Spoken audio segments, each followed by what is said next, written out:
সাবেক প্রধানমন্ত্রী শেখ হাসিনার মেয়ে পুতুলের গুলশানের একটি ফ্ল্যাট জব্দের আদেশ দিয়েছে আদালত। দেশ ছাড়তে নিষেধাজ্ঞা দেওয়া হয়েছে শেখ রেহানা ও তার স্বামীসহ প্রত্যয় লিমিটেডের ৮ জনের বিরুদ্ধে। তদন্ত কর্মকর্তা চাইলে যে কোনো আসামির বিরুদ্ধে রেড অ্যালার্ট জারি ও সম্পদ বাজেয়াপ্তের আবেদন করতে পারবে বলে জানিয়েছেন দুদকের মুখপাত্র। এদিকে সিকিউরিটিজ এক্সচেঞ্জ কমিশনের চেয়ারম্যান রাশেদ মাকসুদের বিরুদ্ধে দুর্নীতির অনুসন্ধানে চিঠি দিয়েছেন বিনিয়োগকারীরা।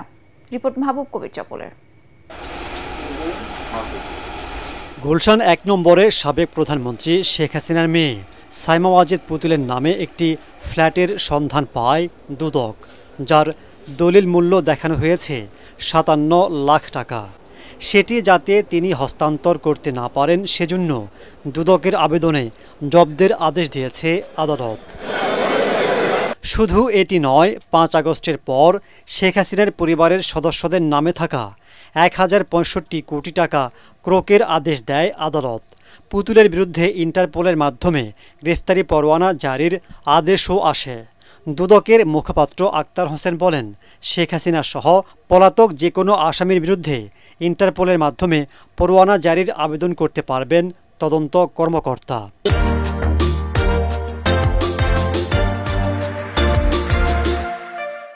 অভিযোগ সংশ্লিষ্ট যাকে মনে করবেন যে তদন্তকারী কর্মকর্তারা যে আইনানুগ প্রক্রিয়া, রেড অ্যালার্ট বলেন, সম্পদ জব্দ বলেন, ক্রোক বলেন, অ্যাটাচমেন্ট বলেন, ফ্রিজ বলেন, যা করার প্রয়োজন তাদের স্বাধীনতা, তারা এটা করতে পারবে।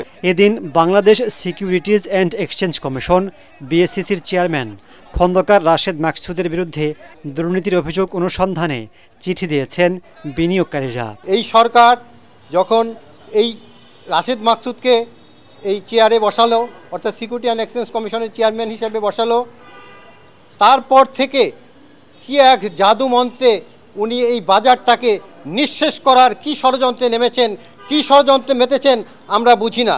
সবাই দেখছে, সবাই বলছে, কিন্তু ওনাকে সরানো যাচ্ছে না। এনআইবিসি ব্যাংকের ২৬৪ কোটি টাকার জালিয়াতির অপরাধ এবং মানি লন্ডারিং এর সঙ্গে উনি জড়িত। উনি ৫ নম্বর আসামি। সে পেপারস আমরা দিয়েছি। সেটা কোন শক্তি বলে সে এটা স্থগিত করে এখন সে ফ্রি হয়ে ঘুরতেছে, সেটা চালু করা হোক।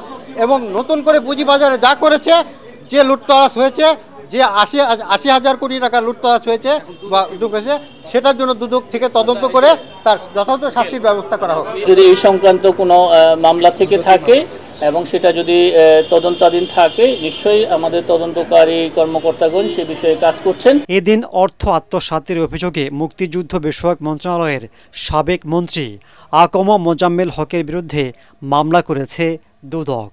মামলা রুজুর সিদ্ধান্ত গৃহীত হয়েছে। মাহবুব কবির চপল, এটিএন বাংলা, ঢাকা। মোজাম্মেল হক।